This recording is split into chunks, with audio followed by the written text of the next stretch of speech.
लड़ाई नजर आ रही है। आप किस नजरिए से देखते हैं? तीन चार चीजें आपके सामने रख चुका हूं, सीबीआई और उसके अलावा भोपाल में 2 जगह प्रधानमंत्री का वक्तव्य, उसके बाद राहुल गांधी और हाइफा जहां इजराइल कनेक्शन अदानी। राजीव जी, मोदी साहब लगातार एक बात से चिंतित दिखाई दे रहे हैं, वो है ऑपोजिशन यूनिटी।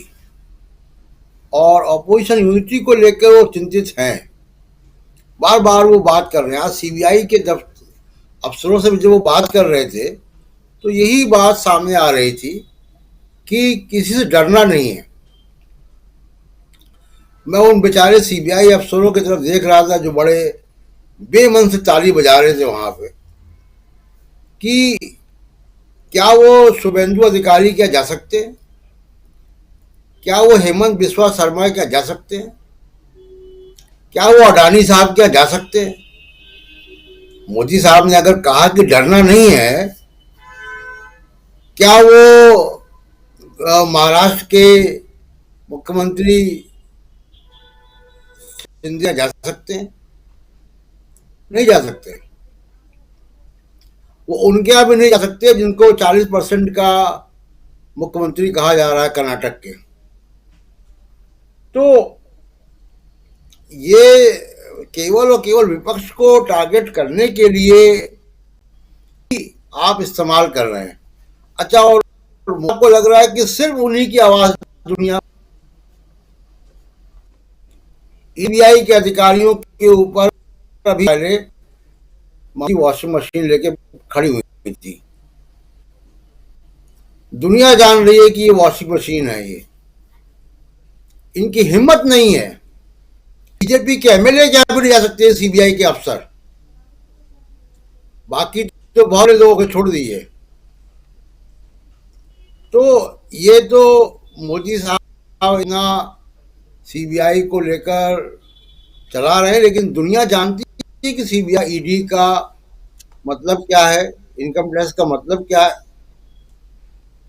बल्कि मुझे लग रहा है कि बड़ा आश्चर्य है, शायद सुप्रीम कोर्ट की वजह से या किसी और वजह से या राहुल गांधी के मुखर होने की वजह से, ऑपोजिशन यूनिटी की वजह से अभी तक सीबीआई, इनकम टैक्स और ईडी कर्नाटक के इलेक्शन में नहीं गया है।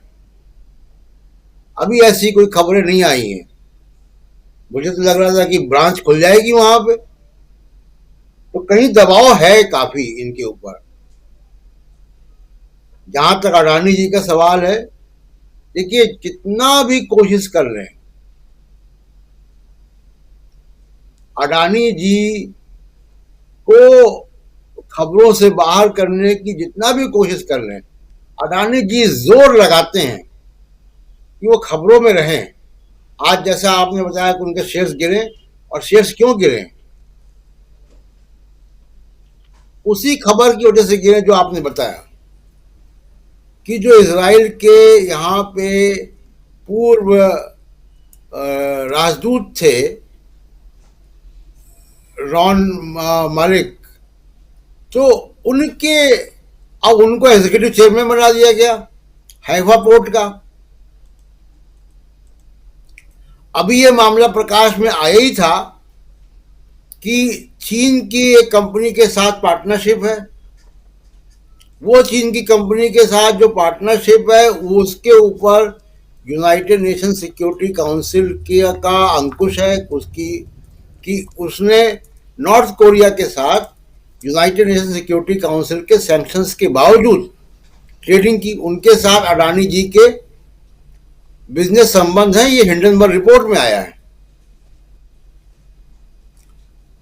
तो अडानी लगातार, अब ये देखिए कि इजराइल से जो पार्टनरशिप है, आपको याद होगा कि अडानी साहब मोदी के साथ एक बार गए और एक बार मोदी साहब के फौरन बाद भी गए, जिसके बाद ये हाइफा पोर्ट मिला।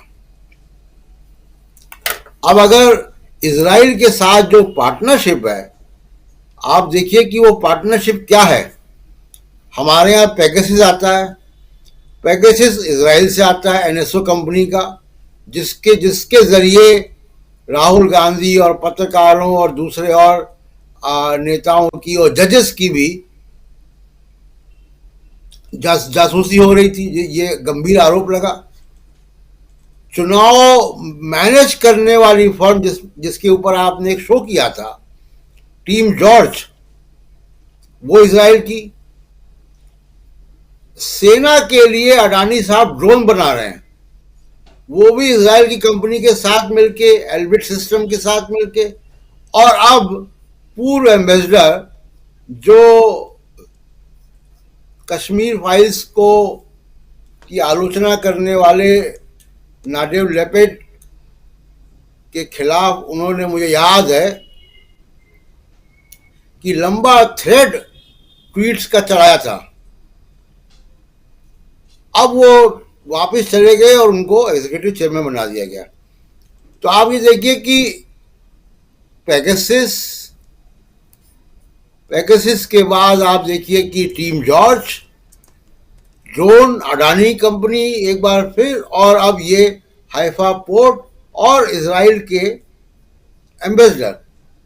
और जाहिर सी बात है कि एम्बेसडर पॉलिटिकल अपॉइंटमेंट होता है, तो उसी पार्टी से या नेतन्याहू के करीबी होंगे।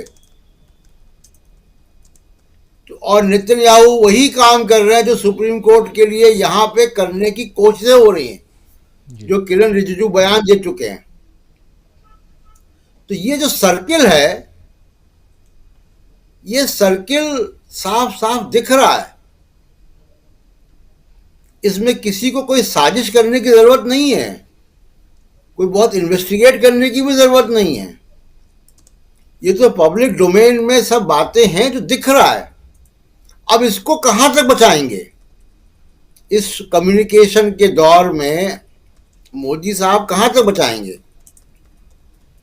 आप सीबीआई के अफसरों के सामने बात कर रहे हैं, किसी और अफसरों के सामने बात कर रहे हैं।